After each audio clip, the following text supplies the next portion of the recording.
এমা, তাই নাকি? এরা এতদিন ভার্সিটিতে আসেনি? কাহিনী কেমন রহস্য রহস্য দেখি। কিন্তু মুখে শব্দ নেই আরুর।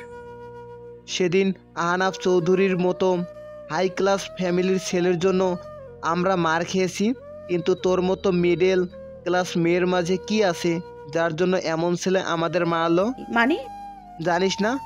শোন, সেদিন সন্ধ্যায় ও আহনাফ চৌধুরী আমাদের মেরেছে, কিন্তু তাদের ক্ষমতা এত বেশি যে আমার বাপও তাদের বিরুদ্ধে মুখ খুলতে রাজি না।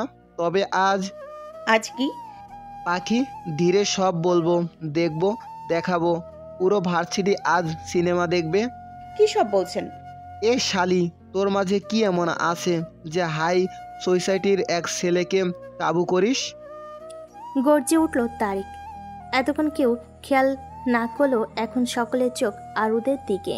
এভাবে সবাইকে তাদের দিকে তাকাতে দেখে আরুর খুব খারাপ লাগছে। বাজে কথা বলবেন না। বিছানা করতে কত টাকা নিলি আমায় বল, আমি ডাবল দিব। কথা শেষ না হতে থাপ্পড় পড়ল তারিকের গালে। এত জোরে আচমকা থাপ্পড় সামলে নিতে না পারে বেঁকে গেল কিছুটা। এত জোরে আচমকা থাপ্পড়ে সামলে নিতে না পেরে বেঁকে গেল গাল কিছুটা।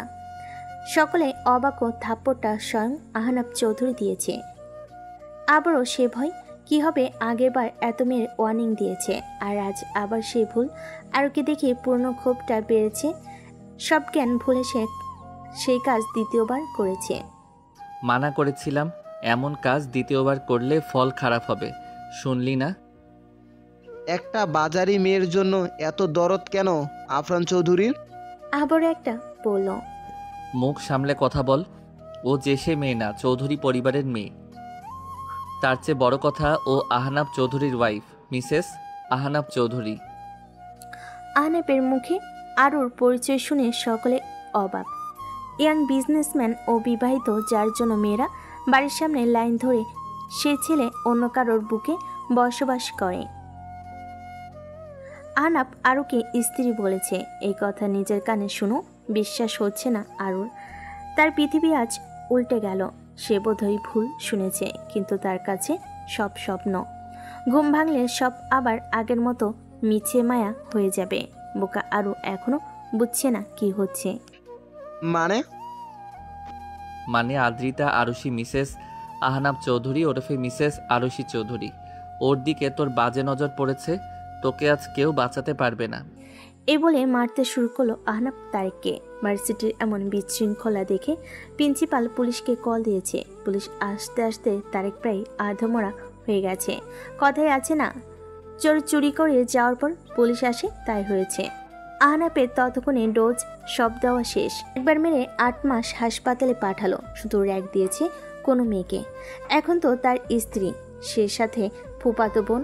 এবার ডোজটা কতটা গভীর হয় ভেবে সকলের প্রাণ যায় যায়। কেউ কেউ তো বিড়বিড় করে বলে ফেলল। তারেককে নিয়ে গেল পুলিশ। আগে চিকিৎসা, পরে আবার না হয় মারা যাবে। তবে এবার 1 বছরও সুস্থ হবে না আহনাফের মার প্রফেশনালদের মতো। যা উপরে ফিট দেখালো, ভিতরে সব গুঁড়ো গুঁড়ো করা। খাচ্ছ না কেন? খাচ্ছি তো। শোনো, আমার অফিস আছে, তোমাকে নিয়ে রেস্টুরেন্টে বসে থাকলে চলবে না, তাই ফার্স্ট শেষ করো। আপনি যান, আমি একা। আমি তোমার কথা মতো চলবো না। তা চলবেন কেন? যত সব আগে তো এমন ছিলেন না, এখন কেমন জানি। আপুরে, তুই বেঁচে থাকলে এই বজ্জাতটা আমার ঘাড়ে আসতো না। যত সব বুড়ো খাটাস। গালি দেওয়া শেষ হলে খাও। কথা না বাড়ালেও মনে মনে কম গালি তো দেয়নি আরু আহনাফকে। পুলিশ তারেককে নিয়ে গেলে আহনাফ আরুকে নিয়ে চলে যায়। এত কিছুর মাঝেও আরুর মুখ দিয়ে একটা কথাও নাই। সে তো বুঝতে পারছে না আহনাফ আসলো কই থেকে, আর এত রেগে গেল কেন। বেশ কিছু সময় পর তারা রেস্টুরেন্টে আসছে, কিন্তু আরুকে এমন ভাবনে দেখে আহনাফ বিরক্ত। মেয়ে স্মৃতি ফিরে আসতে কি এত ভাবনায় ডুব দেয় কি জানে। কি করছিস তোরা? ভাবিবো, তুমি আসো। এই তো বয়ামে আচার টেস্ট করছি। ছোট মামি বানিয়েছে? হ্যাঁ গো। দে তো একটু খাই, কতদিন খাই না। কি স্বাদ! এটার স্বাদ কখনো ভোলা সম্ভব না। ছি, এভাবে কেউ আচার খায়? গম্ভীর কণ্ঠ শুনে শিশির কুয়াশা আর আরও লাফিয়ে ওঠে। আহনাবকে ছাদের দরজার সামনে দেখে আরও আবারও নিজের কাজে ব্যস্ত। তাকে পাত্তা দেওয়ার প্রশ্নই আসে না। কেউ না খেলে আমি খাই। এভাবে থুতু লাগিয়ে খাচ্ছ যে বাকিরা তোমার এটো খাবে? এগুলো আমার আচার, বাকিদের দিব কেন? আরুর কথা শুনে দুই বোন খিলখিল করে হেসে দিল। স্মৃতি ফিরে আসতে দেখি পুরনো স্টাইল শুরু হয়ে গেছে। মানুষ তো একটা, চেহারাটা যা একটু পাল্টে গেছে বলে কি আমি সব মনে পড়তেও পারবো না? শয়তানের গোডাউন যে তুমি। আপনি আমায় অপমান করছেন। অপমান বোধ আছে তোমার? আপনি কি আমাকে আত্মসম্মানহীন ভাবছেন? আমি ভাবতে যাব কেন? সবাই কয়দিন পর তাই ভাববে। কেন? আমি আবার কি করলাম? আহনাবকে বলতে না দিয়ে শিশির কুয়াশা চিল্লিয়ে উঠল। ইয়াহু, আমরা ফুপু প্লাস খালামণি হব। শিশির কুয়াশার কথা শুনে আরুর গলায় আচার আটকে যায়। আহনাবের চোখ বড় বড় হয়ে যায়। আরু ভাবছে সে কি করে প্রেগনেন্ট হলো। ঘুমের মধ্যে এ আহনাফ, ছি ছি, কি সব! আর এদিকে আহনাব অদৃশ্য কপাল চাপড়াতে শেষ। কি বলতে আসছে আর এই দুই বোন কি বুঝলো? এজন্য লোকে বলে মেয়েরা শুনে কম বুঝে বেশি। ড্রয়িং রুমে মিষ্টির কারখানা বয়ে গেছে। এতক্ষণে মনে হয় পুরো পাড়া রটে গেছে আরও মা হওয়ার খবর। দুই বাবা নানা প্লাস দাদা হবে শুনে খুশিতে অফিস রেখে মিষ্টি নিয়ে হাজির। শাশুড়ি ওরফে মামিদের হরেক রকমের আয়োজন। পুরো ঘর জুড়ে তার ঘ্রাণে মোমো করছে। আহনাব খুব বিরক্ত। তখন পুরো কথা শেষ করতে না দিয়ে শিশির কুয়াশা আরুকে নিয়ে চলে আসে। আর আহনাব ততক্ষণে নিচে আসে। ততক্ষণে অলরেডি পুরো সিনেমা জমে ক্ষীর হয়ে গেছে। এই মানুষগুলো কোথা থেকে কোথায় ভেবে ফেলেছে, পারা যায় না এদেরকে নিয়ে। আর কি আমি খুশি রে মা, এত বড় খবর পেয়ে। আমার প্রমোশন হবে, কি আনন্দ রে। আহনাব বাপ চেচার পাগলামি দেখে যতটা না বিরক্ত, তার বেশি বিরক্ত আরুর উপর। এই মেয়ে চুপ কেন সে বুঝে না। আরে বাবা, তুই মেয়ে মা হবি না কি হবি না সেটা তো জানিস। সত্যিটা বল, তা না করে চুপ মেরে আছি যেন কথা বললে দোষ হবে তোর। এদিকে আহনাব আরুর নীরবতা নিয়ে বিরক্ত, অন্যদিকে আরও আহনাবের উপর রেগে বোম। সে তো বোবামি চঞ্চল হলে কি হবে। তার ধারণা আহনাব তার সাথে ঘুমের মাঝে কিছু করেছে, তাই সে প্রেগনেন্ট। এদিকে আনন্দ করবে নাকি কেঁদে বিচার দিবে বুঝতে পারছে না। আর সহ্য করা সম্ভব না। বিরক্ত হয়ে আহনাব চিল্লাই উঠল। চুপ করবে সবাই। আমি যা বলতে চাচ্ছি না শুনে কোথায় এই দুটো বিচ্ছু না বোঝা কথাতে নেচে উঠেছ? মানে আরুর প্রেগনেন্ট না? সকলে একসাথে কি বলে চিল্লাই উঠল। সকলে যখন হতাশ, এর মধ্যে আরও এক কাণ্ড করে বসলো। সব রাগ ভুলে উঠে আহনাবকে চুমু খেয়ে বলল, যাক, আমি তো আরো আপনাকে সন্দেহ করেছি, এ যাত্রায় বেঁচে গেলাম। আরুর এমন কাণ্ডে আহনাবের মাথায় হাত। এ মেয়ের স্মৃতি ফিরতে না ফিরতে দেখি আগের মতো বাচ্চামি করছে। বোধ বুদ্ধি কি হয়েছে? Just stop. তখন যে তুমি বললা ভাইয়া 2 দিন পর সবাই জানবে। পুরো কথা তো আগে শুনবি। অকালপক্ষ হলে যা হয় আর কি। খুলে বলতো ঘটনাটা কি। আজ আরুর প্রথম সেমিস্টারের রুটিন দিয়েছে। সামনে মাস থেকে পরীক্ষা। এতদিন যেহেতু পড়াশোনা না করে ঝড়ঝাপটা নিয়েছিল, তাই এখন না পড়লে 2 দিন পর সবাই বলবে আহনাব চৌধুরী স্ত্রী ডাব্বা মারছে। তাই বলছি আত্মসম্মানবোধ তখন থাকবে। আর এই দুটো বিচ্ছু কই থেকে কই গেল, সাথে তোমরাও কেমনে পারো সার্কাস বানাতে? হ্যাঁ রে মা, তুই এতক্ষণ চুপ কেন ছিলি? তুই তো বলতে পারতি। সেটাই, আরও চুপ ছিল তাই আমরা ধরে নিয়েছি। আমি তো আর ভাবছি। আরুর আমতা আমতা দেখে আরিফ বলল, কি ভাবছিলি? আমি আরও ভাবছিলাম উনি আমার সাথে কিছু করছে আমার ঘুমের মধ্যে, তাই এ ঘটনা ঘটে গেছে। আরুর কথা শুনে সকলে হেসে দিল। আহনাব খুব বিরক্ত হয়ে রুম ছাড়তে ছাড়তে বলল, রিডিকিউলাস। সময় কতটা দ্রুত চলে যায়, আর এর মাঝে কেটে যায় কতগুলো জীবনের গল্পের মন নেই। এ নিয়ে গল্পটা ঠিক এগিয়ে গেল জীবনের গল্প। দরজায় ঠকঠক শব্দে ফাইলের থেকে চোখ সরিয়ে আহনাব ভিতরে আসার অনুমতি দিল। স্যার, একজন লোক আপনার সাথে দেখা করতে চাইছে। তুমি জানো না বিনা অ্যাপয়েন্টমেন্টে আমি কারোর সাথে দেখা করি না। সরি স্যার, আমি বলছি, কিন্তু লোকটা বলছে আর্জেন্ট। যতই আর্জেন্ট হোক চলে যেতে বলো, কাল আসবে। স্যার, লোকটার তার পরিচয় দিয়েছে। আমি শুনতে চেয়েছি। Sorry sir, Ayan Mahatab, CID officer. CID officer Ayan মাহাতেবের নাম শুনে কিছুটা ভাবান্তর হলো আহনাফের। তার অফিসে অসময়ে, তবুও চিন্তার ভাঁজ কবলে পড়তে দিল না। আসতে বলো। কিছুক্ষণ পর অয়ন মাহাতাব আসলো আহনাফের কেবিনে। আসবো। অবশ্যই আসুন। তা কি নিবেন, ঠান্ডা নাকি গরম? নো থ্যাঙ্কস, ডিউটিতে আছি। As your wish. তা আমার অফিসে কি মনে করে?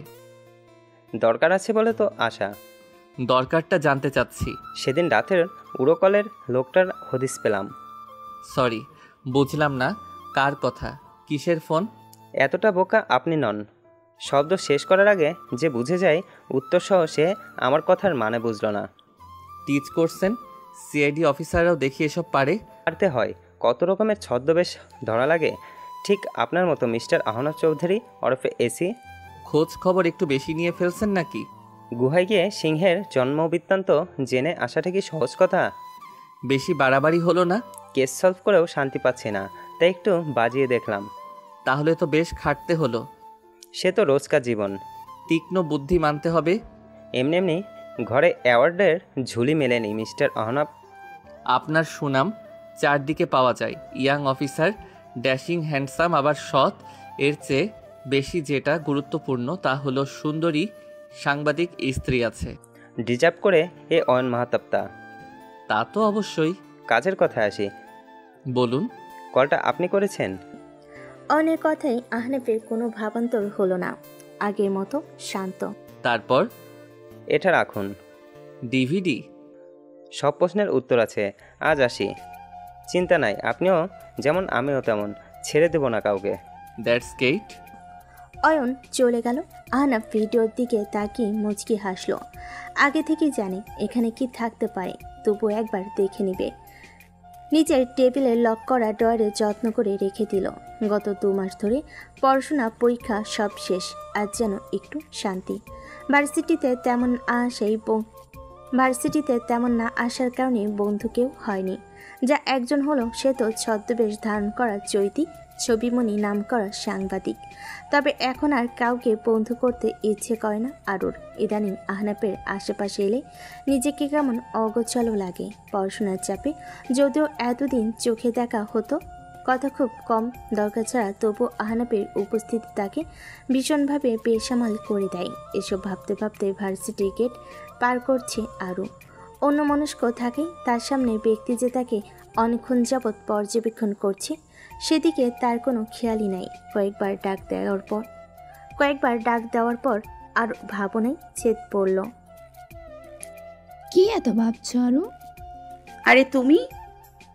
জি মহারানী, আমি কতবার ডাকলাম তোমার, তো দুনিয়ার খবর নাই। কিছু না, আজ পরীক্ষা শেষ। উফ, আজ থেকে একটু শান্তি। প্রেমে পড়লে আরু? হঠাৎ চোট্টের কথা শুনে আরুর চোখ বড় বড় হয়ে গেল রসগোল্লার মতো। তবে কিঞ্চিত অপ্রস্তুত তার কপালের ভাঁজে ফুটে উঠল মুখে কিন্তু লজ্জার আভাস দেখতে পাওয়া যায়। বুদ্ধিমতী চোট্ট সেটা চট করে ধরে ফেল। কি যে বলো না। চল ফুচকা খাই। এই ভর দুপুরে? হ্যাঁ, ফুচকা সব সময় খাওয়া যায়, সকাল বিকাল কি। আচ্ছা চল। দুজনে ভার্সিটির সামনে একটা ফুচকা স্টলে বসে ফুচকা খাওয়ার জন্য। আগে প্রায় খাওয়া হতো, কিন্তু আসল পরিচয় সামনে আসতেই দুজনে দুদিকে চলে যায়। প্রায় অনেক মাস পর আবার দুজনে একসাথে কিছুটা সময় পার করলো। আরনাফ তোমায় মেনে নিয়েছে? হঠাৎ এই কথা? শুনলাম আরনাফ তোমার আপু দৃষ্টিকে ভালোবাসতো। আজও ভালোবাসো? ছোট্ট খেয়াল করলো আরুর এইটুকু কথা বলতে কষ্ট হচ্ছে। স্পষ্ট গলা কাপা দেখা গেল। চোখে মুখে হতাশা দেখা দিল। চোট্টে খারাপ লাগলো, তবে নিয়তি বলে কথা আছে, যা হয় ভালোর জন্যই হয়।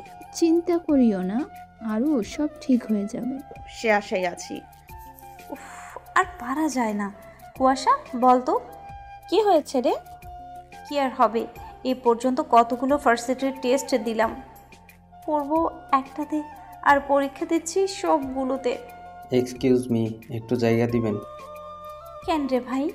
সুন্দরী কোনো মেয়ের মুখে ভাই শুনলে ছেলেদের হৃদয়খানা তছনছ হয়, এটা স্বাভাবিক। এখন শিশির আর কুয়াশার পিছনে দাঁড়ানো ছেলেটারও সেম অবস্থা। আপনারা দাঁড়িয়ে আছেন, আমি সামনে যেতে পারছি না। মাঝ রাস্তায় দাঁড়িয়ে কেউ গল্প করে। আচ্ছা যান।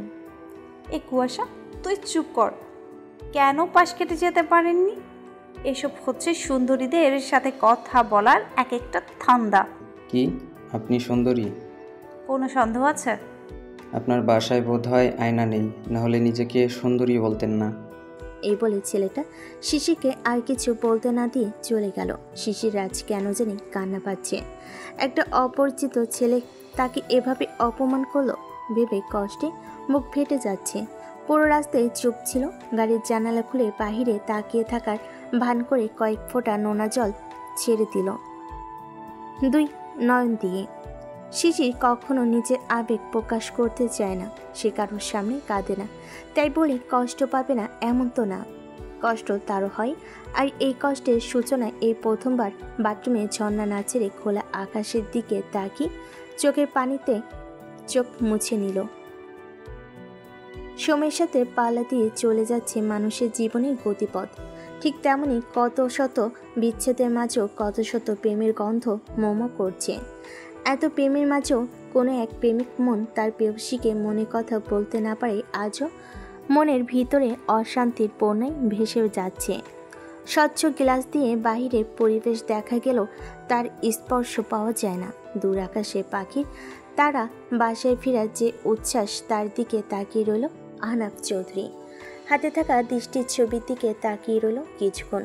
একদিন যে ছবিটা সযত্নে বুকের মাঝে বাসা বাঁধার একমাত্র অধিকারিণী ছিল, আজ তার ছবিকে আহনাফ চৌধুরী ছুঁড়ে ফেলে দিল ময়লা ঝুড়িতে, যার মূল্য আজ বোধহয় শেষ। একে হয়তো বলে আবেগের বয়সে প্রেমে পড়ে, একে বলে হয়তো আবেগের বয়সে প্রেমে পড়া। পড়ে থাকা ছবির দিকে তাকিয়ে বলল, তুই আমার প্রেম ছিলি, দৃষ্টি যা বদলায়। আজ আমার মনে যার বসবাস সে আমার স্ত্রী। আমি তাকে তার অধিকার দিতে চাই। তার জন্য পরনারী নিষিদ্ধ, আর এই বুকে এক নারীর থাকার অধিকার আছে শুধুমাত্র মিসেস আহনাফ চৌধুরী হওয়ার যোগ্যতা যার আছে। আবারও স্বচ্ছ গ্লাসের দিকে তাকিয়ে পাখিদের তারা দেখে দ্রুত বের হয়ে গেল। ওর আজ পরীক্ষা ছিল। শেষ হয় দুপুরে কড়া রোদে চৈত্রের সাথে কিছু সময় কাটালো, বেশ ভালো লাগলো। এদিকে আজ সকল সরকারি বেসরকারি ভার্সিটির পরীক্ষা শেষ হলো, যার দরুন শিশির, কুয়াশা আর আরুষি আজ বিকেলে বাইরে ঘুরতে গেল। আহনাফকে কল দিয়েছিল, ব্যস্ততার অজুহাতে যায়নি। সন্ধ্যায় অনেক কেনাকাটা করে বাসায় ফিরল তিনজনে। কিরে এত খুশি কেন তোরা? মাম্মা, আজ যা মজা করলাম, এতদিনের প্যারা যেন এক নিমিষেই শেষ। হাতে কি তোমার? মামুনি অনেক কেনাকাটা করেছি, এই দেখো। এরপর তিনজনে তাদের কেনাকাটা দেখালো। সেখানে খাবার ছাড়াও বাড়ির সবার জন্য কিছু গিফট কিনেছে তারা। সকলের গিফট বুঝিয়ে দিয়ে শিশির, কুয়াশা আর আরুষি তাদের রুমে চলে যায়। রাতে সকলেই খাওয়া শেষ করে অনেকক্ষণ আড্ডা দিল, কিন্তু আহনাফের আসার কোনো নাম নাই। মা, তোকে আহু কি কল দিয়েছে? না তো। আজ এখনো আসছে না কেন? আমি একটা কল দিই। মৌ আহনাফকে কল দিতে চলে যায়। কিছুক্ষণ পর জানায় আহনাফের আসতে দেরি হবে, কাজে আটকা পড়ে গেছে। সকলে আড্ডা শেষ করে রাত 11টায় যার যার রুমে চলে গেল। ভাবিবু, তোমার যদি ভয় করে ভাইয়া না আসা অবধি আমাদের রুমে চলো, আড্ডা দিব। সমস্যা নাই, তোমাদের আজ অনেক ধকল গিয়েছে, যাও রেস্ট নাও। চল না, সমস্যা নাই। আমি যেতে বললাম তো। আপনি কি এত গভীর ভাবনায় ছিলে? আমি আসছি বলতেও পারলে না? তেমন কিছু না। কখন আসছেন? আসছি তো প্রায় 40 মিনিট হলো। কি? অবাক হওয়ার কিছু নাই, আপনি অনেকক্ষণ যাবত আমাকে ছবিটাকে চোখ দিয়ে খেয়ে ফেলেছেন। এমন কথা শুনে আরও লজ্জে লাল নীল হওয়ার উপক্রম। ভালোবাসো আমায়? এমন কথা শুনে আরও লজ্জে আষ্টে পৃষ্ঠে জড়িয়ে নিল সারা শরীর। কি হলো বলো? জানি না। আমি জানি। কি জানেন? তুমি আমায় ভালোবাসো যে। কে বলেছে? আমার মন। এ বলে আরুকে ঘুরিয়ে দাঁড় করালো। আরুর পিঠ এখন আহনাফের বুকের দিকে। সযত্নে টেবিলের উপরে রাখা বেলে ফুলের গাছা আরুর খোপাই করা চুলে বেঁধে দিল আহনাফ। এরপর আরুকে আয়নার সামনে দাঁড় করিয়ে দিল। আরও একবার আর চোখে তাকালো আয়নার দিকে, কিন্তু লজ্জায় চোখ নামিয়ে নিতে বাধ্য হলো। ভালো করে কিছু দেখছে বলে মনে হয় না, সব কিছু খেয়াল করছে আহনাব। মুচকি হেসে আরুকে নিচের দিকে ঘুরিয়ে দাঁড় করালো মাশাল্লাহ বলে কপালে চুমু খেলো। এতে আরও লজ্জায় নুয়ে গেল। আরুর এত লজ্জার কাঁপাকাঁপি দেখে আহনাব তার ভালোবাসার গভীর পরশে চলে গেল। তখন দূরে কোথাও সুরে বেজে উঠল প্রথম প্রেমের মতো প্রথম কবিতা এসে বলে, হাত ধরে নিয়ে চলো অনেক দূর দেশে। তখন বৃষ্টির এক ফোঁটা দু ফোঁটা যেন গানে সুর হয়ে আসলো আকাশ জুড়ে। দুই ভালোবাসার মানুষ আজ বৃষ্টিকে সাক্ষী করলো নিজেদের পবিত্র ভালোবাসার। আরিহা, কোথায় তুমি মাম্মা? বের হয়ে আসো তাড়াতাড়ি। খাবারের বাটি হাতে নিয়ে এদিক ওদিক মেয়েকে খুঁজতেছে আরও। পরনে তার নীল রঙের শাড়ি, ইদানিং শাড়ি ক্যারি করা শিখে গেছে। কি হয়েছে মা? বুবু বুঝি আজও খাবার না খেয়ে লুকিয়ে গেল?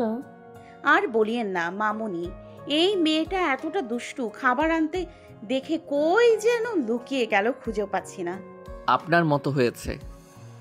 কথাটা বলতে বলতে সিঁড়ি দিয়ে নামলো আহনাব। পরনে আকাশি রঙের টি শার্ট আর সাদা প্যান্ট, মনে হচ্ছে এক টুকরো আকাশ জমিনে নেমে এসেছে। ধরেন বলে বাটিটা আহনাবের হাতে দিয়ে চলে গেল।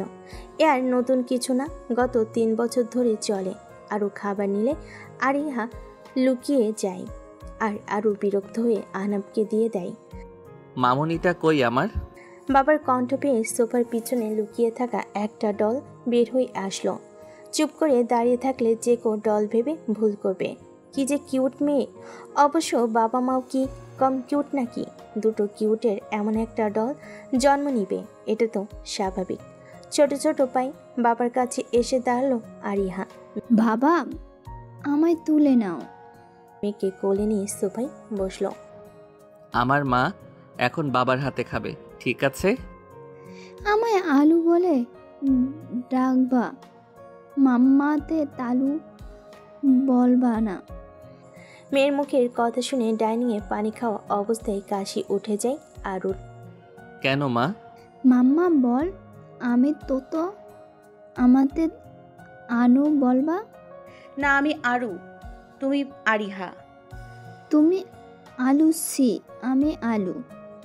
এই মেয়ে কি পাজি হয়েছে রে বাবা! ঠিক তোমার মতো ভাবি। বলতে বলতে সদর দরজা দিয়ে ঢুকলো কুয়াশা। আগের চেয়ে মোটা হয়েছে, সুন্দর হয়েছে। হবে না আবার হবু মাঝি। পেটটা বেশ বোঝা যাচ্ছে। কুয়াশার পিছনে তার স্বামী জাহিদ হাসান আসছে, হাত ভর্তি জিনিসপত্র নিয়ে। আসসালামু আলাইকুম। ওয়ালাইকুম আসসালাম। কেমন আছো? জি ভাই, আলহামদুলিল্লাহ। কেমন আছে আমাদের আরিহা মামুনি? ভালো নাই। কেন সোনা? সবাই আমাতে আলিহা দাতে, আমি আনু মাম্মা আনুসি। ঠিক, আজ থেকে আরিয়াকে সবাই আরু ডাকবে। আমার সোনা পাখিটা এখনো খাই নাই। এতন খাবো, মাম্মা খাইয়ে দিবে। হা করো। কেমন আছো বাবা? আসসালামু আলাইকুম। আলহামদুলিল্লাহ ভালো। আপনি কেমন আছেন? আলহামদুলিল্লাহ। কেমন আছিস মা? খুব ভালো। তুমি কেমন আছো? আলহামদুলিল্লাহ ভালো। শিশির কোথায়? ফ্রেশ হচ্ছে, একটু পর পার্লার থেকে লোক আসবে সাজানোর জন্য। আমি তাহলে দেখে আসি। একদম না, দোতলায় তোমার ওঠা নিষেধ। সাবধানে যাব। তারপরও জাহেদ যা বলেছে শুনছো কুয়াশা? বাধ্য হয়ে চুপ হয়ে বসে রইল আফসানা আর মৌ। চলে গেল রান্নাঘরে। জামাই আসছে, তাদের আপ্যায়ন করতে তো হবে। গত 4 বছরে অনেক কিছু বদলে গেছে। কুয়াশার বিয়ে হয়েছে, সে 5 মাসের অন্তঃসত্ত্বা। আরওয়ান আহনাবের ঘর আলো করে আরিয়া এলো। তাকে নিয়ে ব্যস্ত সময় সে আরুষির পড়াশোনা তো আছে, সেই সাথে আরুষির পড়াশোনা তো আছেই। কিছুদিন আগে অনার্স ফাইনাল ইয়ার এক্সাম শেষ হলো। আজ 24শে জুলাই শিশিরের আকদ। তার জন্য এত সাজসজ্জার আয়োজন।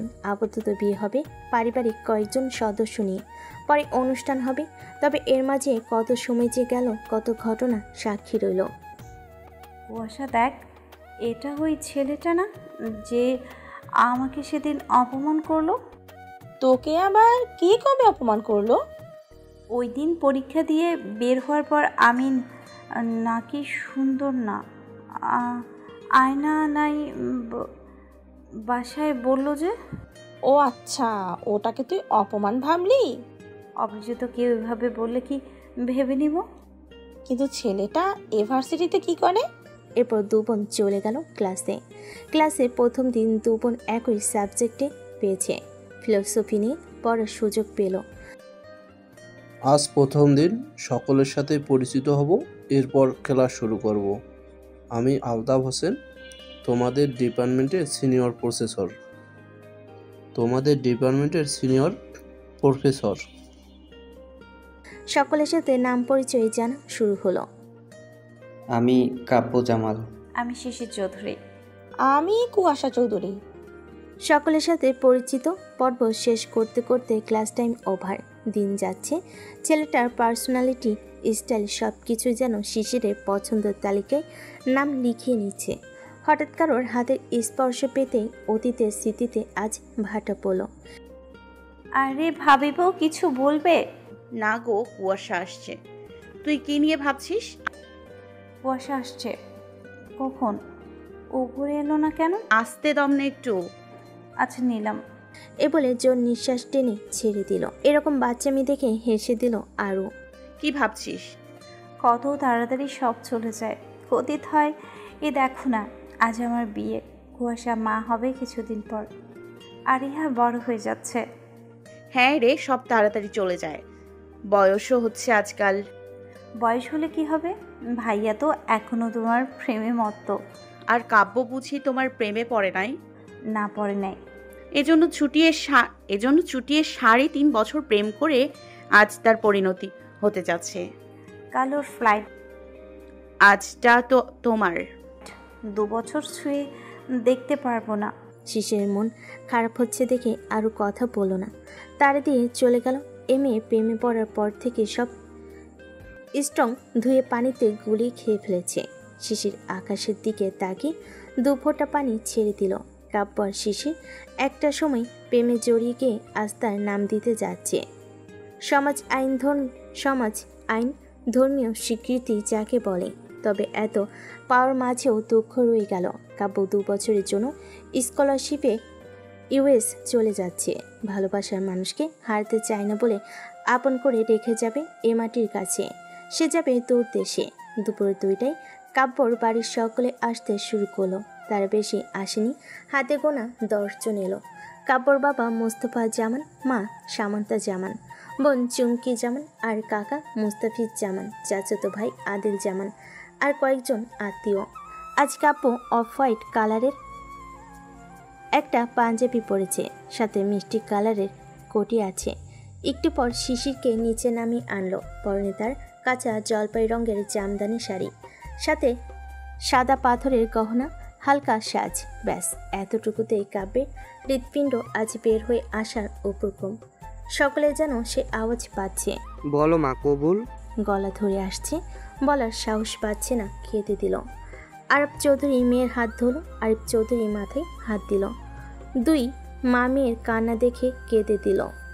সময় নিয়ে আস্তে করে বলল শিশির, কবুল। শিশিরের কবুল বলার আওয়াজ কানে যেতেই কাব্যের শরীর 420 ভোল্টেজের কারেন্ট ছুঁয়ে গেল। এবার বাবা তুমি বলো কবুল। কবুল। তাড়াহুড়ো করে কবুল বলে সকলে হেসে দিল। এতে একটু লজ্জাও পেল। কেউ কেউ মজা করে বলল, কি লজ্জা, বড় ধৈর্য নাই। শিশিরের গায়ের লোম কাটা দিয়ে উঠল যখন কাজী বলল, আলহামদুলিল্লাহ, বিয়ে সম্পূর্ণ হলো। আজ থেকে আপনারা দুজন স্বামী স্ত্রী। বিয়ের পর্ব মেটানোর পর কাব্য আর শিশিরকে পাশাপাশি বসানো হলো। আয়না সামনে রেখে কুয়াশা জিজ্ঞেস করলো, কাব্য ভাই কি দেখেন আয়নায়? আমার ঘরে অসুন্দর চাঁদের আলো। অসুন্দর চাঁদ শুনে সকলে ভ্যাবাচ্যাকা খেয়ে গেল। পৃথিবীতে সবাই সুন্দর বললেও আমি অসুন্দর বলবো, কারণ তার রূপের বর্ণনা করা আমার সাধ্যের বাইরে। শিশির মুগ্ধ হয়ে শুনল কাব্যের কথা। এবার শিশিরকে জিজ্ঞেস করলো, আয়না কি দেখ? আমার নিঃশ্বাস। কাব্যর খুশি আজ চোখে মুখে ফুটে উঠেছে। শিশির টাকা ছাড়া চলতে পারবে না, এটুকু বেশ বুঝে গেছে। যেহেতু তারা চলে যাবে আর কাব্যের ফ্লাইট কালকে, তাদেরকে আলাদা কিছুটা সময় একা ছেড়ে দিল আজ আমি সবচেয়ে খুশি বলে শিশিরের কপালে চুমু দিল, হাতে দিল কাবিন নামার সকল টাকা। এত টাকা সব তোমার। এখন কেন? দেনমোহরের পরিশোধ না করে স্ত্রীকে ছোঁয়া যায় না। তাই বলে এখন? জি এখন। এ বলে আবারও চুমু খেল কপালে। এত কাছে কাব্য আগেও এসেছে, পাশাপাশি বসে শহর ঘুরেছে, হাতে হাত রাখা হয়েছে, কিন্তু প্রথমবার কাব্য চুমু খেল। এতটা কাছে প্রথমবার আসলো, এতে শরীর যেন বরফে জমে যাবার উপক্রম। কাব্য শিশিরের অবস্থা টের পেয়েছে। নার্ভাস হতে হবে না, আজ কিছু সময় একজন আরেকজনকে দিব, বাকি সব না হয় 2 বছর পরে এসে হবে। বুকে মাথা রেখে কেঁদে দিল শিশির। আমায় ভুলে যাবেন না তো? তুমি হিনা, আমি এই কাব্য, নাথিং। সেখানে সব সুন্দরীর মেলা। এই অসুন্দর চাঁদকে আমি চাই বলে এই বেকার জীবনে স্ত্রী করে নিলাম, হারাতে পারবো না। ভালোবাসি তোমাকে। কাব্যরাজ বারবার হৃদয় ছুঁয়ে যাচ্ছে শিশিরের ব্যবহারে। এই প্রথম শিশির ভালোবাসি বলেছে, খুব কম আই লাভ ইউ বলেও ভালোবাসি বলে না। রাত 11:45, 10:30টায় কাব্যের পরিবার খেয়ে চলে যায়। সবে খেয়ে যার যার রুমে চলে আসে। আরিয়া বাবার বুকে ঘুমিয়ে তলিয়ে আছে, আর রুমে এসে হলুদ বাতি জ্বালিয়ে দিল। আনেপের বুক থেকে নিয়ে বিছানায় শুয়ে দিল। প্রচুর ধকল গেছে আজ, বসার কোনো সময় পায়নি। পনে অবশ্য এখন জাম কালারের শাড়ি, বিয়ের আগের সময় সুযোগ করে পরে নিয়েছে। আয়নার সামনে দাঁড়িয়ে চুল খুলতে ব্যস্ত আরও। আহনাফ আস্তে আস্তে এসে দাঁড়ালো পিছনে, সযত্নে খুলে দিল পেয়সী চুলে থাকা বেলি ফুলের গাজরা, যা দুপুরে আহনাফ এনে পরিয়ে দিল আরুর মাথায়। প্রায় আরুর জন্য আহনাফ ফুল আনে। তোমাকে আজ সুন্দর লাগছে, চোখ ফিরাতে পারিনি। কি ব্যাপার চৌধুরী সাহেব, আজ সুর পাল্টে গেল যে? কি যে বলো না, সব সময় তো ভালোবেসে ডাকি। কি? শেষ করতে দিল না, তার আগেই আবারও ভালোবাসার মিষ্টি অনুভূতিতে ভাসিয়ে নিয়ে গেল আরুকে। মেঘের ডাক, রিমঝিম বৃষ্টির ফোঁটা, ঠিক প্রথমবার ভালোবাসার অনুভূতির মতো আজকেও সাক্ষী হলো বৃষ্টির ফোঁটা। এ যে বৃষ্টির ফোঁটাই ভালোবাসা দিব।